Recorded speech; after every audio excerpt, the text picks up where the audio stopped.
hindi po tayo nagkita-kita dito sa aking vlog. Dahil sa kahilingan ng mga ibang subscribers na nagsasabi na still na nagbe-benefits pa rin sila, nakakakuha pa rin sila ng magandang advice. So, para sa atin lahat ito, hindi lang sa aking mga subscribers, kaya po ako nag-vlog ulit. At good morning and good afternoon, good night kung saan ka mang parte ng mundo. Sa ngayon, mga kabayan, pag-uusapan po natin ang isang napakahalagang bagay sa ating buhay na ating gagawin. At ano ito? Pero bago po ako mag-umpisa, ay inaanyayahan kita, kabayan, na please subscribe with my channel, Bernard T. Gabaon TV. I-click mo na yan, kabayan, at mag-subscribe. At heto na, kabayan, ang pag-uusapan natin na tiyak kung makakatulong sa atin ay ang pagpupursige natin para umasenso tayo sa buhay. In short, magpursige ka, kabayan, para umasenso tayo sa buhay. Alam naman natin, mga kabayan, sa ating buhay, kung gusto nating umasenso, kinakailangan nating magpursige. Bakit kinakailangan nating magpursige? Kasi minsan, kabayan, ang dami nating mga barrier, pagsubok. Ito na lang, napakasimple ha. Gusto mong gumawa ng sarili mong recipe sa iyong pagluluto. Minsan, may something's bother sa iyong isipan. Kasi uso ngayon, pag nakakita ka ng nagluto dito, yung isa gagayahin ka rin. Kaya ko nasabi na kailangan mong magpursige. Dahil kung mayroon nang gumagaya sa iyo, sa iyong niluluto, dahil ang negosyo mo ay pagkain, kailangan magpursige ka na gumawa ng sarili mo talagang sa iyo ang mga recipe. Huwag yung gaya-gaya lang. Diyan pa lang, kinakailangan mo nang magpursige. At hindi lang yan, sa bawat aspeto ng ating buhay, mga kabayan, ay kinakailangan nating magpursige. Papyaw lang yon. Pero unahin natin sa mga estudyante. Kung isa kang estudyante, kinakailangan mong magpursige para maabot mo ang iyong mga pangarap. Ano-ano ang mga dapat na pagpupursige na iyong gagawin? Unang-una sa lahat, kailangan mong i-divide ang iyong goals. Una, meron kang short-term goals, mayroon kang semi-long-term goals, at mayroon kang long-term goals. At ano ito ang mga short-term goals na ito? Siyempre, mga kabayan, ang mga short-term goals na iyong tatargetin ay siyempre yung mga pagre-review mo para sa iyong weekly quiz, kung may quiz man yan. Ayan ang kinakailangan mong paghandaan. Dahil ang mga bagay na mahihirap, kung hindi mo pinaghandaan sa bandang huli, mahihirapan ka talaga. Kaya ang gawin mo, unahin mo sa pinaka-basic. Kung ang mga quiz mo ay weekly, umpisahan mong reviewin ang iyong mga lesson. Para sa mga quiz mo ay madali lamang. Yan. Yung semi naman, kung meron kayong mga exams, meron kayong may mga assignments, kailangan mong magpursige ka. Dahil kapag ito ay naging mindset mo yan, at kapag ugali mo na talaga ang magpursige, mabuti po yan. Kahit anumang pagsubok, kahit anumang trials, kahit anumang pagsusulit, ang iyong gagawin, tiyak papasa ka. Ganyan po ang mga dapat nating gawin. Tulad halimbawa na lang dito, sa aking trabaho, minsan, hindi naman po ako magaling, pero pag may mga assignment ako na pinapadala ako, at binibigyan ako ng pagsusulit na kailangan kong ipasa ang approval, halimbawa ng mga planta, kahit hindi ako yung pinakamagaling, pinapadala nila ako, nagre-review po talaga ako. From basic, pagkatapos ng basic, yung semi-major, tapos yung major, talagang pinag-aaralan ko step by step. Kaya sa buhay, lalo na sa mga estudyante po, kinakailangan pong mag-aral po tayo ng maayos. I-divide po natin yung mga lessons po natin. So nandun na gets na po natin yung quiz, yung mga assignment at unit test, mga ganon. At mga prelims, kailangan paghandaan natin. At sa long-term goals, kinakailangan nating mag-review lagi. Lalong-lalo sa finals po natin. Pag sa long-term goals po kasi, tinatarget natin yung gumanda ang ating grades at pag nag-success po tayo dyan, maganda pong simulain yan. At siyempre sa pag-aaral po, kinakailangan po nating magpursige dahil tinatarget na rin po natin ang ating board exam. Dahil sa mga board exam po, ay kung magkakaroon po tayo ng mga board exam at pag naipasa po natin yan, yan po ay napakabuti mga kabayan. Kaya yan po ang long-term goals kung sa estudyante pag-usapan po natin. Pero kung sa buhay po natin, lagi rin po tayong may long-term goals yan. Alam nyo po kung bakit ko sinabi to? Dahil isa po akong ama na may long-term goals para sa aking mga anak, kahit hindi na po para sa akin. Kasi maski hirap na po ako, dahil ang una, short-term goals ko, makapagpadala ng pangbuwanan nilang mga pang-araw-araw na kailangan sa school, yan po ang mga short-term goals ko. At yung mga semi-long-term goals, yung mga tuition nila, semi-finals, finals, prelims, pala nahuli na yung prelims. Ayan ang mga pinagsisikapan ko, maski may nararamdaman ako minsan. Maski minsan ay nadadown ako dahil sa anxiety minsan, pero hindi po ako dapat pwedeng sumuko. Hindi po ako pwedeng sumuko kasi mayroon akong goals para sa aking mga anak. Di na bale yung sa akin, parang last thinking ko na lang yan yung para sa akin. Kaya yan ang aking mga short goals, semi-long goals, saka yung long goals talaga para mapagtapos ko rin ang aking mga anak. At syempre, bago po ang lahat, kinakailangan din po natin talagang magkaroon po ng mga goals po natin sa ating buhay. Kaya magpursige po tayo. Kailangan po natin ibangon ang ating pamilya.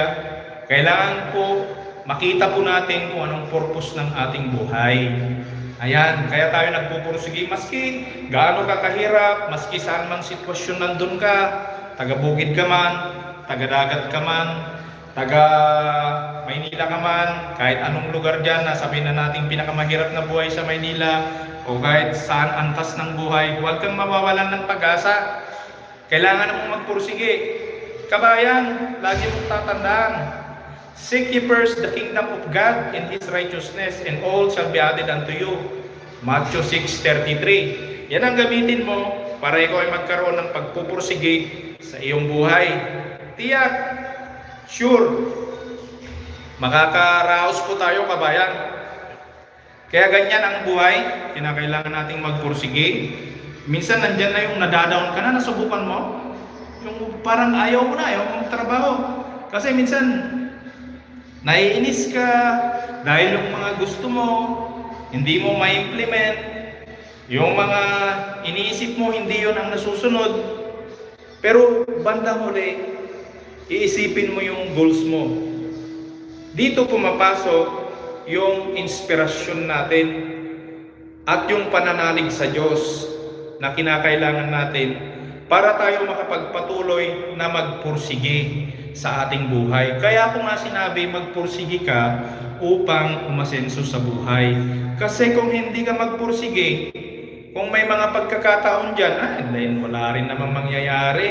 Pag puro negative ang ating binabanggit sa ating buhay, mga kabayan, mas lalo tayong walang magagawa. Kung gaano man kahirap, gaano kalalim, kabigat ang ating problema, manalangin lang sa Diyos, huminga lang ng malalim, laging isipin, Diyos ko, tulungan mo ako. Ganyan lang ang buhay, mga kabayan. Balang araw, lilipas din yan, kamo. Lilipas ang mga problema. Kinakailangan mo lang maging matibay habang nandiyan ka. Ang problema, minsan, parang lindol din dyan. Nawawala rin yung lindol. Minsan, pabalik-balik. Ganon ang problema sa buhay. Kaya, kailangan nating magpursige. Lahat gawin natin. Gumawa tayo ng mga inspirasyon sa ating buhay. Huwag nating antayin na yung inspirasyon dumating sa ating buhay. Talagang babalikan ko kabayan, yung sinabi ko na kinakailangan mong magpursige. Kaya ako sinabi yon dahil marami talagang nawawalan ng pag-asa, lalo na sa mga kapwa ko OFW. Marami talagang nagkakaroon ng anxiety, nawawalan ng pag-asa dito. Kasi minsan walang sahod, minsan delay ang sahod, minsan kulang ang sahod. Hindi lang dito, maski dyan sa Pilipinas, ang daming masisipag na tao sa Pilipinas na gustong magtrabaho pero walang makuhang trabaho, walang makuhang pagkakataon. Pero mga kabayan, kinakailangan po natin maging maayos. Kinakailangan po natin ipatupad yon. Di ho ba? Kinakailangan nating magpursigi. Kahit anumang antas ng ating buhay, tayo ay gagawa ng paraan at lumapit sa Diyos, lumapit sa mga tamang tao, magbasa ng Biblia, magbasa ng libro, i-apply ang ating iniisip dahil yan ang importante sa atin. Napaka-importante po sa ating buhay ang mga bagay na yan. Kaya inuulit ko, magpursigi. Ang pagpupursigi ay kailangan upang umasenso sa buhay. Kahit tayo hirap na, pipilitin nating bumangon. Pipilitin nating maging masigla. Huwag po tayong susuko. Dahil tayo ay driver ng ating pamilya. Tayo ang nagdra-drive ng ating sasakyan upang maitawid natin ang ating asawa, ang ating mga anak, mga pamilya ng ating mga kapatid, maging sa in-laws, sa mga kapatiran. Ganyan katindi ang ating buhay. Kaya tignan lang po natin ang ating purpose sa ating buhay. Huwag po tayong mawawalan ng pag-asa, mga kabayan. Alam ko, tumataas na ang presyo. Hindi na natin pag-uusapan ng politika dito.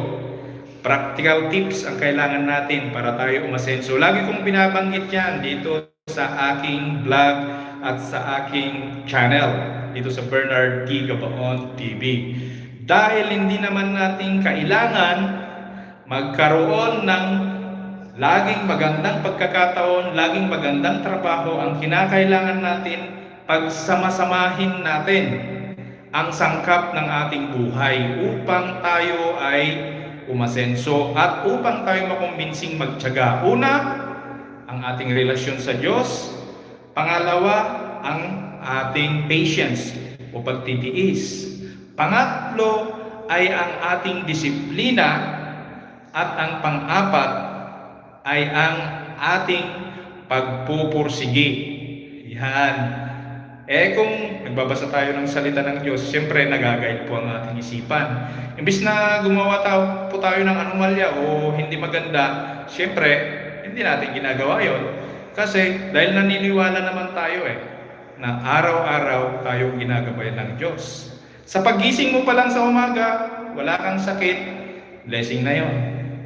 Lalo na pag nakapasok ka, pagdating ng katapusan may sweldo ka, napakalaking blessing na yon. Pero pag-receive mo naman ang salary mo, i-manage mo ng maayos. I-manage mo ng maayos yung sahod mo. I-manage mo ng maayos yung pera mo. Patakbuhin mo ng maganda ang cash flow mo. Yan ang buhay. At higit sa lahat, kung mayroon na tayong pananalig sa Diyos, ingatan natin ang ating sarili. Ingatan po natin ang ating sarili upang tayo laging maging malakas. Hi po sa lahat ng nanonood po sa akin sa live na ito. Good afternoon po, good morning, or good night kung nasaan man po kayo. Ang sa akin lang po ay nandun po yung burning desires ko na mag-live today dahil gusto kong ma-inspire ang aking mga kapwa-tao. Dahil hindi ako nag-vlog ngayon dahil ako'y blessed na blessed. Kabaliktaran nga po yun, marami po akong problema na kinakaharap ngayon. Pero naniniwala ako na sa bawat problema na ating pagdadaanan, laging nandyan ang likod, ay laging nandyan ang Diyos. May mga bagay na matututunan tayo sa ating mga problema, sa mga mahihirap na sitwasyon po natin. Kaya magpatuloy lang sa buhay. Walang perpektong tao, mga kabayan. Walang perpektong tao, walang perpektong sitwasyon, walang perpektong pangangailangan na nakukuha natin. Ang importante, alam natin sa ating isipan, sa ating puso, sa ating sarili. Yan ang importante sa ating buhay. Kailangan po, wag po tayong susuko. Kailangan po maging matibay tayo. Kailangan po kumapit tayo sa Diyos. Kailangan po sumama tayo sa mga tamang tao at kailangan mahalin din natin ang mga tao na hindi na tayo masyadong close sa kanila dahil tayo nga ang nagiging model sa kanila. Mahalin po natin sila. At higit sa lahat ay kinakailangan execute po natin ang mga iniisip po natin. Ayan. Kaya tayo nagpupursigi para umasenso tayo. Kung ikaw man ay vendor, kung ikaw man ay magsasaka, driver, kahit wala kang trabaho, huwag kang mawalan ng pag-asa, kabayan. Manalig ka sa Diyos. Magkaroon ka ng disiplina. Ika nga sabi ni Pangulong Marcos, hello po. Ng Pangulong Marcos, unlad ng bayan, disiplina ang kailangan. Ayan. Lalong-lalo na ngayon, napakamahal po ang mga bilihin. Sobrang sobra. Kaya kinakailangan lumagay po tayo sa tamang disposisyon sa buhay. Lagi nating panghahawakan ang salita ng Diyos. Ano sabi ko kanina? Seek ye first the kingdom of God and His righteousness, and all shall be added unto you. Tama po yun. Tama po. Isa pa, seek the truth, and the truth shall set you free. Ayan, hanapin mo ang katotohanan, at ang katotohanan ang magpapalaya sa iyo. Kaya kung nasa antas tayo, ay hirapan man tayo ngayon, alamin mo lang na may Diyos. At yan ang magbibigay sa iyo ng hinang sa iyong hinaharap. Kaya kung nagpupursigi ka, ibig sabihin gumagalaw ka. Ayan. Isa pang tsorya, yung tsorya ng rabbit at saka tsorya ng isang bus. Pareho silang tumakbo sa buhay, pero yung bus huminto. Pero yung rabbit na animals, hindi siya huminto, nilampasan niya yung bus.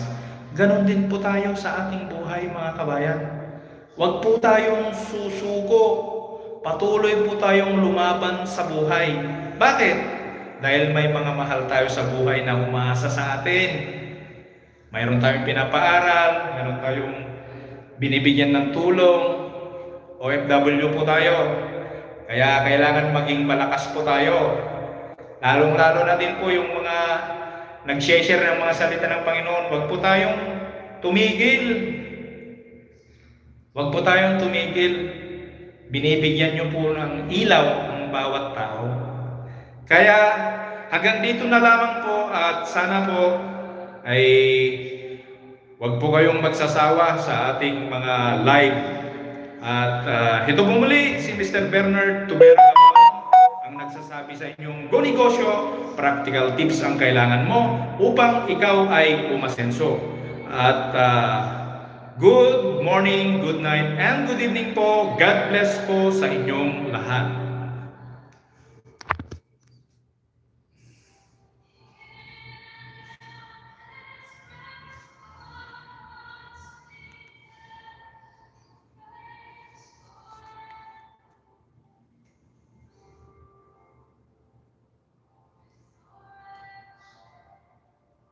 Ayo.